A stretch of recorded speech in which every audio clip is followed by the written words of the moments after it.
So for Heart of the Swarm at Blizzcon, some of the new things that we announced were the brand new units. We have 3 new units for Protoss, we have 2 new units for Zerg, and we also have 3 new units for Terran. And so that's not to say that Zerg are getting shortchanged at all, but they have a lot of changes going to the Ultralisk and also to the Corruptor as well. And one of the other things that we announced is Blizzard Dota is something that we started from the ground up again and brought it all the way back, and we have it playable with brand new heroes, brand new mechanics, and a lot of fun.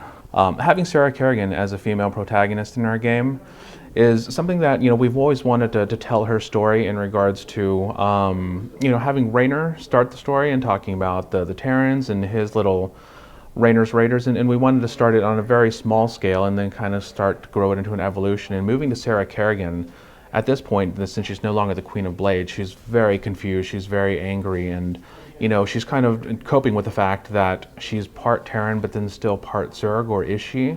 And ultimately, through the course of Heart of the Swarm, one of the decisions that she makes is she decides to embrace the Zerg, and she decides she wants to bring the Brood Queens back under her control. So, one of the options at BlizzCon that you have is you can go to the ice planet of Calder, and you can get the Nefesh Brood back, or one of the other options is you can go to Char, and you can fight against a rogue queen by the name of Zagar, who doesn't believe that you are the true Queen of Blades, and you can fight against her and bring her back under your fold as well. I think one of the things that has made StarCraft just such a big focus of esports is the balance of the game. That in having 3 different races, having the balance between 3 different ones it's very difficult to reach, and that's something that we've been able to hit. The Zerg has the ability to mutate units very quickly. It also has a strength in numbers, so you can make a lot of units and you can overrun the enemy, and so that's kind of one of their great strengths. For the Terrans have the ability to have mobility, so they can kind of move all over the place. They have also a lot of versatility, that their units can transform into different modes. That, for instance, you might have a siege tank that can deploy into siege mode, and as opposed to being a standard tank, it now has the ability to shell from long range. The Protoss are psychic warriors, and the Protoss are units that you have fewer of them, but each of the individual numbers are much stronger. So, for instance, one Zealot, which is the base warrior for the Protoss, can stand up against 2 different Zerglings. Yeah, so one of the decisions that we made early on is we wanted to split the StarCraft storyline into a trilogy. We had this, it was a very hard meeting, but it was a meeting with our team, and we were discussing, we had so much story that we wanted to tell with StarCraft. We had the option of doing the traditional route of having 10 Terran missions, 10 Zerg missions, 10 Protoss missions, and we felt that with the amount of story we wanted to tell, it really didn't do it justice.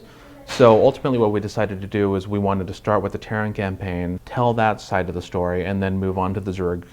And we can kind of tell that from a different perspective in continuing the same storyline, as opposed to looking for money, looking for, more guns, starting a rebellion. That you're talking about mutations, you're talking about just feral Zerg out there that are taking over planets and overrunning the universe, and ultimately we'll finish up the story in Legacy of the Void when we get there. The most popular question I've been getting this week is it's really about the multiplayer units and what my favorite unit is. I think my favorite one is probably the Shredder. The reason that I love the Shredder, it's a brand new unit for the Terrans, but it's brand new in the way that it plays. It's a very strong positional unit, but it's different from the siege tank. So for instance, a siege tank is something that you just deploy and it's able to attack the enemy, but typically Terran strategies, you'll build a lot of Marines, you'll build a lot of medevacs, you'll build a lot of Marauders, and you bring that as what the community has dubbed the Ball of Death, and just roll around the map with that. But the Shredder is a new unit that once it deploys, it creates a radiation field around it, and any enemies that come into that field automatically take damage, and very, very rapidly, that it's devastating, so that the enemy needs to avoid that area. However, the fun gameplay in that is that the moment you bring a friendly unit within that field, it automatically shuts off.